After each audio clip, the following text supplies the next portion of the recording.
The dominance of the dollar over the world is beginning to weaken, and this time, the blow does not come from China or Russia. It comes from one of America's oldest allies, Australia. This mining powerhouse and long-standing US partner is quietly shifting toward Beijing. While Washington tries to hold the system together with tariffs and sanctions, China is step-by-step building a new trading order, signing one deal after another. And now comes the largest shift yet in the iron ore market, where hundreds of millions of tons are traded every month, and China controls nearly 3/4 of global demand. This is no longer just commerce, it is an instrument of influence. In Beijing, they understand perfectly well that every ship leaving port can move prices, rewrite contracts, and bring the world closer to a new monetary system. China's demand for iron ore has no historical precedent. Each month, Chinese factories and steel mills consume over 100 million tons, about 75% of all global imports. No other country comes even close to such volumes. This gives Beijing enormous leverage. If China cuts purchases, prices collapse overnight. If it increases them, markets soar and miners around the world celebrate. Such power can move not only commodity markets but entire economies. Australia and Brazil depend on this trade.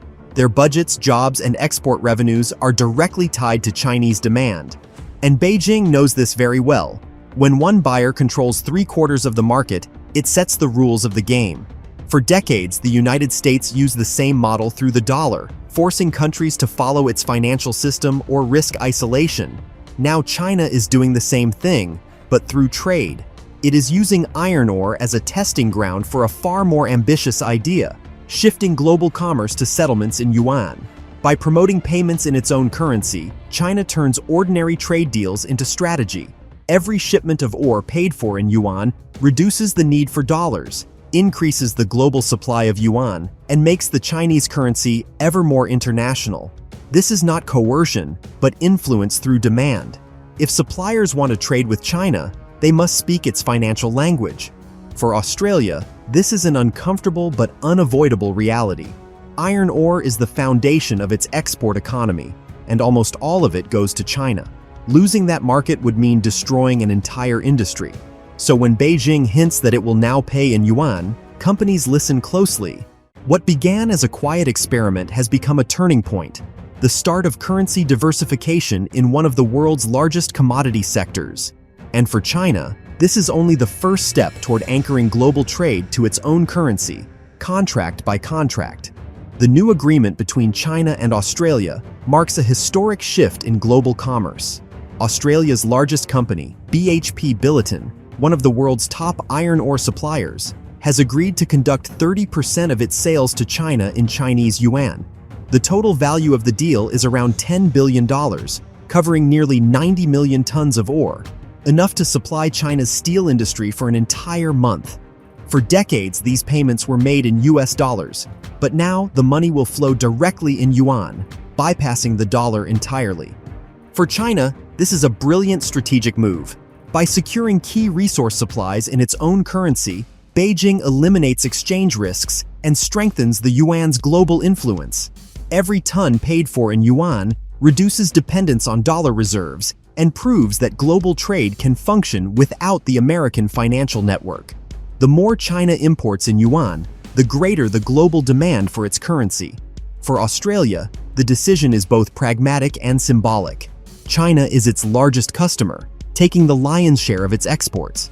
When a client of that scale asks to be paid in their own currency, it is hard to refuse. And once BHP agreed, others are bound to follow. The iron ore market is enormous, and even if a small fraction of deals shift to yuan, it will open the way for other commodities: copper, lithium, and even liquefied natural gas. Beijing understands better than anyone how to use leverage. It does not force countries to change. It makes change profitable. A stable exchange rate and fast transactions make settlements in yuan simply more convenient. And for Australia, the yuan it earns will most likely flow back to China as investments, creating a closed economic loop that strengthens both sides and leaves the dollar out. The closer China pulls Australia into its orbit, the stronger the wave of de-dollarization becomes. What looks like an ordinary trade agreement is, in fact, a financial experiment with global consequences. China is handing out its casino chips, money that holds value only within its expanding economic system. And the more countries start playing with those chips, the more the center of global trade shifts eastward. China's influence over Australia is deepening, now through finance.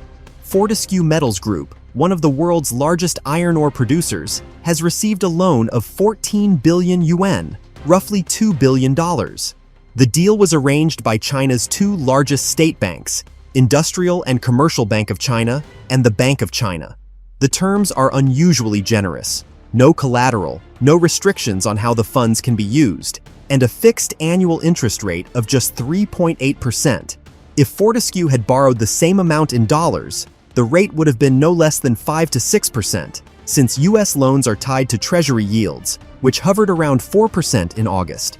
The difference might seem small, but it translates into tens of millions of dollars in savings each year. China is deliberately making its money cheaper and more accessible.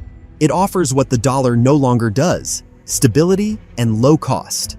The funds will go toward developing green energy, a key direction for Australia's transition to clean technologies.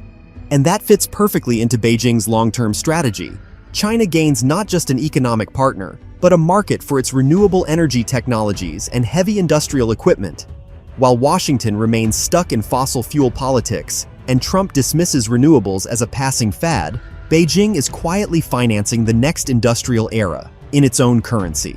This is how economic power shifts, not through speeches and sanctions, but through credit. Every yuan-denominated loan abroad strengthens dependence on Chinese banks and makes the yuan slightly more global. Beijing is no longer just buying Australian resources, it is financing the country's future. China's strategy goes far beyond trade and lending. It is aimed at restructuring entire industries. Even before receiving the 14 billion yuan loan, Fortescue Metals signed a $400 million contract with the Chinese manufacturer XCMG for the supply of zero-emission mining equipment. These are not ordinary machines. They are electric dump trucks, loaders, and cranes built with Chinese components, software, and batteries. Each delivery replaces equipment that was once made by American or European companies.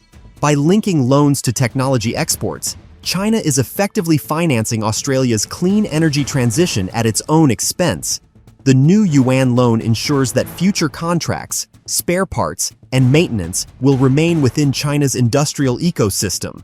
It is a closed loop. Chinese banks provide the money, Chinese companies supply the equipment, and Chinese demand keeps the system running. For Australia, this is a fast and inexpensive path to modernization. For Beijing, it is a way to create long-term dependence, not through pressure, but through opportunity.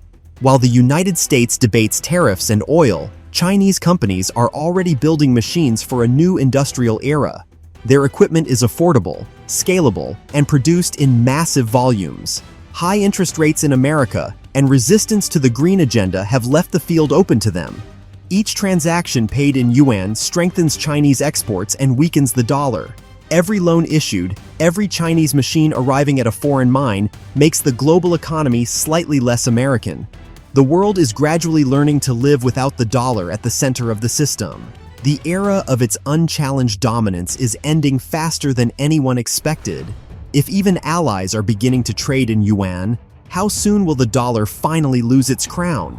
Write what you think about this in the comments and don't forget to like and subscribe to the channel. See you in the next video.